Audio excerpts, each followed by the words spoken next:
A'udzubillahi minasyaitonirrajim. Bismillahirrahmanirrahim. Alhamdulillahirabbil alamin wa lanatullah ala a'daihim ajma'in. Minal ani ila qiyami yaumiddin. Amin. Allahumma ala Muhammad wa ali Muhammad wa ajil farajah. Amirul Mukminin Maulana Muwahhidin Ali alaihissalam dalam hikmah yang ke-58 mengatakan al-malu maddatas syahawat.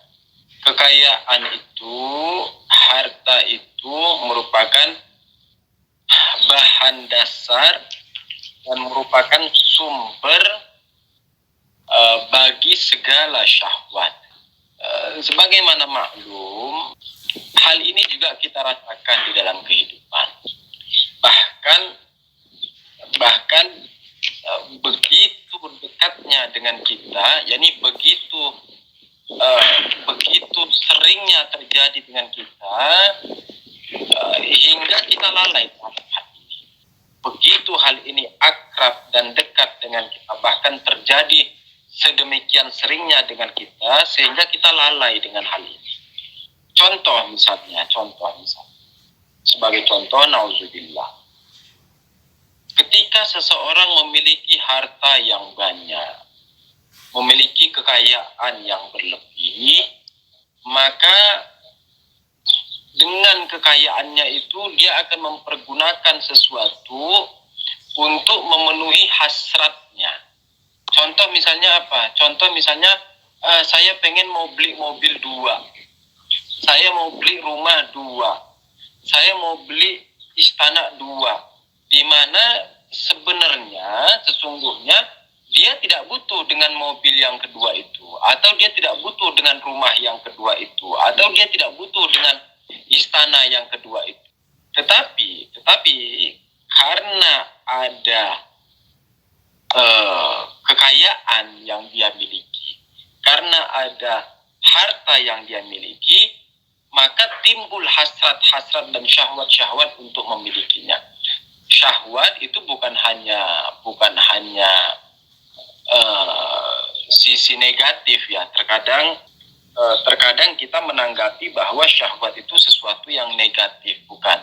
Syahwat itu dari kata ishtiha. Asli katanya itu shin ha waw. Ishtiha, orang Arab ketika mengatakan saya lapar, mengatakan ishtahaitu, yakni aku lapar, aku mau makan, istilahnya gitu. Ishtiha yakni lapar atau haus. Lapar atau haus. Yani ishtiha yakni lapar atau haus. Nah, itu dari kata syahwat. Yani apa? Yani menginginkan sesuatu. Jadi syahwat itu artinya apa? Syahwat yakni kecenderungan untuk menginginkan sesuatu. Baik itu bersifat positif maupun sesuatu itu bersifat negatif. Jadi terkadang penggunaan istilah di dalam bahasa Indonesia ketika dikatakan syahwat, apa yang ada di dalam pikiran orang ketika seseorang mengatakan syahwat, apa yang lalu muncul di benak seseorang? Biasanya ketika seseorang mendengar kata syahwat, yang pertama kali muncul di kepalanya berkaitan dengan persoalan kebutuhan jasmani, yakni yakni urusan suami istri. Biasanya begitu ya. Yani ketika seseorang mengatakan syahwat, biasanya yang pertama kali muncul di kepala seseorang itu yakni sesuatu yang berhubungan dengan suami istri. Padahal syahwat itu lebih umum dari itu. Makna syahwat lebih umum dari itu. Yani makna syahwat bukan hanya urusan hubungan suami istri. Sekalipun itu salah satu misdaknya. Sekalipun itu salah satu wujud luarnya. Sekalipun itu salah satu contohnya, iya. Tetapi bukan itu makna hakikinya. Yani ketika orang mengatakan syahwat, maksudnya bukan hanya untuk urusan hubungan suami istri, bukan. Namun apa syahwat? Syahwat yani keinginan. Keinginan kuat itu namanya syahwat. Keinginan kuat namanya syahwat. Sehingga dikatakan al-malu maddatus syahwat. Yani apa? Yani harta ini, kekayaan ini merupakan bahan dasar dan merupakan sumber dari keinginan kita, dari hasrat kita, dari syahwat kita, baik itu yang bernilai positif maupun negatif. Kenapa demikian? Karena seseorang kalau udah punya uang, kalau sudah punya harta, kalau sudah punya kekayaan, maka akan timbul di benaknya hal-hal yang dia inginkan, namun sesungguhnya itu bukan hal yang dia butuhkan. Ini dua hal yang berbeda. Ini dua hal yang berbeda. Ada yang kita butuhkan dan ada yang kita inginkan. Dunia ini tidak akan pernah cukup diberikan bahkan bagi satu orang manusia pun jika berdasarkan keinginan. Ini dunia ini, seandainya dunia ini diserahkan ke Yusuf, seluruh alam semesta, dunia, langit beserta segala isinya diserahkan ke Yusuf, itu tidak akan cukup bagi Yusuf. Kalau berdasarkan apa? Berdasarkan keinginan. Kenapa? Karena Yusuf masih mau lagi lebih luas dari itu. Sudah diberikan langit, bumi beserta isinya, masih mau nambah lagi. Nah, ini berdasarkan keinginan. Namun kalau berdasarkan kebutuhan, maka dunia ini akan cukup bagi seluruh anak Adam. Seluruh umat manusia akan cukup hidup di bumi ini jika berdasarkan kebutuhan. Nah, harta juga demikian, kekayaan juga demikian. Kekayaan yang seadanya. Pembahasan kita di minggu lalu juga berkenaan dengan ini, berkenaan dengan qanaah. Kita katakan kekayaan yang secukupnya, kekayaan yang seadanya, kekayaan yang kita butuhkan, maka sesungguhnya kalau itu dimanajemen dengan baik, itu diatur dengan baik, diorganisir dengan baik, maka itu akan cukup untuk menghidupi kebutuhan kita. Namun ketika kita menjadikannya sebagai patokan keinginan, ketika kita menjadikannya sebagai dasar keinginan, dasar syahwat, dasar hasrat kita, maka kekayaan itu pasti akan terus mengejar. Kekayaan itu pasti akan terus membisik kepada kita. Kekayaan itu pasti akan terus menopang kita, terus mendesak kita untuk mengatakan, ayo kejar aku hingga kau dapat, terus kejar aku hingga kau dapat. Kalau ingat, beberapa kali saya pernah menyampaikan bahwa analoginya gimana sih? Analogi mengejar kekayaan itu gimana?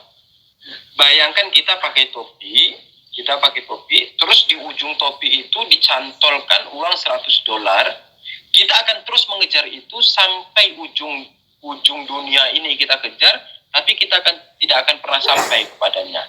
Yani kita akan terus mengejar uang yang $100 yang kita taruh di ujung topi. Kita kejar sampai mati, kita tidak akan pernah dapat. Ke dunia itu juga demikian.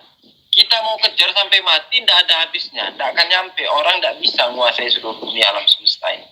Tidak ada habisnya. Ini tipuan doang. Yani dunia ini hanya menipu kita, mengatakan, ayo kejar daku kau kutangkap, istilahnya kan begitu. Kalau zaman-zaman kita dulu, dunia mengatakan apa? Kejar daku kau kutangkap. Dunia seakan-akan merayu kita, menggoda kita, mengatakan, ayo aku siap loh untuk menjadi milikmu. Itulah mengapa dikatakan kekayaan itu menjadi sumber atau bahan dasar bagi syahwat kita. Kenapa? Contoh misalnya sekarang saya sudah punya 100, anggaplah 1 juta ya. Saat ini Yusuf punya 1 juta. Nah, dengan si Yusuf punya 1 juta, dia terus mau mengembangkan itu. Akhirnya dia akan terus mengejar, dari 1 juta dia pengen 10 juta. Dari 10 juta dia pengen 100 juta. Dari 100 juta dia pengen 1 miliar. Dari 1 miliar dia pengen 10 miliar, 100 miliar, 1 triliun, 10 triliun, 100 triliun. Terus begitu seterusnya. Nah, ini satu contoh. Contoh kedua, ini satu contoh bentukan syahwat, di mana hal ini akan menyiksa manusia tentunya, yakni kita tidak akan pernah hidup dengan tenang, tidak akan pernah hidup dengan cukup, tidak akan pernah hidup dengan nyaman. Mau tidur itu tidak bisa. Kenapa? Kepikiran besok harus dapat target 10 juta, lusa harus dapat target 100 juta, dan begitu seterusnya. Itulah kenapa dikatakan qanaah itu pertentangan daripada apa? Daripada tamak, rasa tamak. Yani apa? Yani tamak ini kapan muncul? Tamak ini muncul ketika seseorang memiliki syahwat. Tamak muncul ketika seseorang memiliki syahwat. Untuk membendung syahwat ini gimana dong? Untuk membendung tamak ini gimana dong? Dikatakan, minggu kemarin kita sudah bahas, dikatakan cara membentengnya, cara menanggulanginya, cara melawannya menggunakan qanaah. Yani kita mengatakan saya dengan 100.000 dalam sehari itu cukup bagi kehidupan saya. Sisanya ini bukan punya saya. Dengan demikian, syahwat-syahwat kita tadi itu akan gugur dengan sendirinya. Satu contoh syahwat tadi apa? Yani kita terus pengen mengejar 1 juta, 10 juta, 100 juta, dan sebagainya. Model syahwat yang lain. Kita sudah punya satu TV, ukuran 14 inci. Karena punya uang, ini di ruang tamu, tadinya TV-nya di dapur ya. Di ruang tamu belum ada TV nih, beli lagi TV. Yang tadinya 14 inci, kita beli yang 17 inci. Di ruang depan untuk tamu depan itu belum ada TV, beli lagi layar. Yang tadinya 17 sekarang beli yang 23. Di kamar kita belum ada, beli lagi karena ada uang, beli lagi yang berapa? Yang 52 inci, dan begitu seterusnya. Ini satu model TV. Terus apalagi motor? Udah punya motor Honda, kita nyebut merek pula. Sudah punya satu motor, misalnya motor bebek. Terus ini motor bebek ini istilahnya ini untuk si ibu misalnya. Untuk saya lagi dibelikan, jadi untuk istrinya. Jadi sekarang untuk dia beli lagi satu motor. Padahal satu cukup loh. Jadi satu itu cukup untuk mereka sekeluarga. Tapi kan ada uang, beli 2. Sudah punya 2, beli lagi deh, tambah lagi 1, 3, 4, 5, 6, terus dan seterusnya. Karena ada uang. Mobil, sudah punya satu mobil. Ini mobil tahun sekian, tahunnya tahun 80-an, kurang bagus. Lah sudah punya dan cukup loh.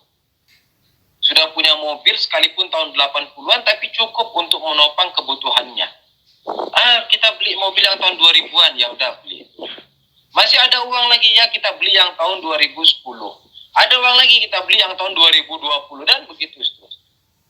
Ini mobil. Terus apa lagi? Rumah. Rumah sudah bagus, tipe 36, sudah cukup.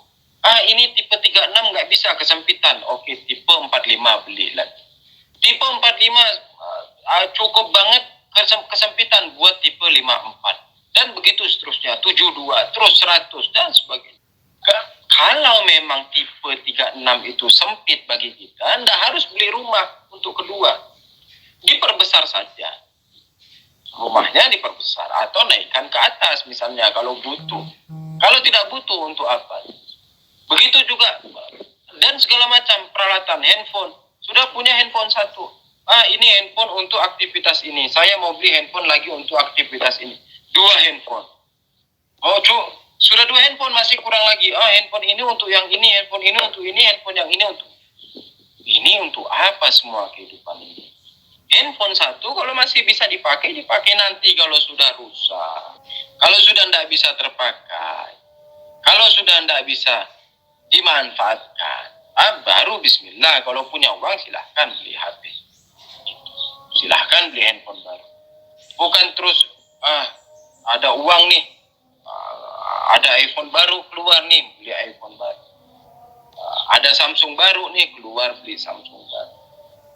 Ini akhirnya apa? Akhirnya akan menjadikan anak Adam, akan menjadikan manusia sebagai budak syahwatnya. Budak syahwat tadi apa? Kita katakan syahwat. Syahwat itu yakni keinginan. Akhirnya akan menjadikan anak Adam menjadi budak keinginannya. Yani keinginannya yang mengatur dirinya, bukan dia yang mengatur keinginan. Padahal semestinya kitalah yang mengatur keinginan, bukan keinginan yang mengatur kita. Kenapa? Karena kita ini adalah sebab bagi keinginan. bukan keinginan yang sebab bagi kita. Yakni karena kita ada, maka keinginan itu ada. Kalaulah Yusuf tak ada, dan kalaulah Yusuf tak berkehendak, maka keinginan itu tak akan ada. Artinya Yusuf ini sebagai sebab, keinginan sebagai akibat. Karena Yusuf sebagai sebab dan keinginan sebagai akibat, maka seharusnya Yusuf yang mengatur dan mengendalikan keinginan, bukan sebaliknya. Saya kira cukup demikian. Insya Allah kita lanjut di depan karena ya, masih ada kelas di luar. Allah kita lanjut untuk minggu depan di hikmah yang ke-59. Ini malam Jumat kita hadiahkan untuk saudara-saudara kita mukminin mukminat di mana saja berada, bapak-bapak kita, ibu-ibu kita, ayah kita, ibu kita, adik kita, abang kita, paman, bibi, kakek, nenek, saudara-saudari kita semua, muslimin, muslimat, para asatid dan guru-guru kita, khususnya marhum Ustaz Hasan Al-Gammar, Allah darajatah, dan juga untuk marhum Kang Jalal, marhum Ustaz Husin Habsyi, marhum Ustaz Ahmad Rusdi, marhum Ustaz Muhammad Rezo Segaf, marhum Ustaz Toha Musawwar, marhum Ustaz Ahmad bin Abu Bakar di Kota Palu, dan para ustaz-ustaz lainnya yang telah mendahului kita. Semoga Allah mengampuni mereka semua dan menerangi kubur mereka dan melapangkan kubur mereka, insyaallah ta'ala. Dan juga untuk para ulama kita, marojek kita, khususnya Imam Khomeini Quddisa Sirruh, Ayatullah Bahjat, Allah Mehdabatakwari, Ayatullah Bayi Hasan Tabatabari, Allah Mesyaruni, Ayatullah Mahdawi Kani, Ayatullah Misbah Yasri, Allah Mehgozi Tabatabari, Allah Hasan Zodi Omuli. Semoga Allah mengangkat derajat mereka semua dan mensucikan ruh mereka semua. Dan juga untuk ulama dan marujik kita, marja-marja kita yang masih hidup, khususnya untuk Rahman Azam Hafizahullah Sayyidul Khaim. Semoga Allah memperpanjang berkah beliau, dan juga untuk Ayatullah Jaludi Omudi dan ulama-ulama yang lain, dan juga untuk kezuhuran Imam Zaman Ajjalullah Farajahul Syarif. Semoga Allah mempercepat kezuhuran beliau, karena dengan kezuhurannya lah terdapat kebaikan bagi seluruh manusia. Al-Fatihah ma'as-salawat. Allahumma salli ala Muhammad wa ali Muhammad. Bila taufiq. Assalamualaikum.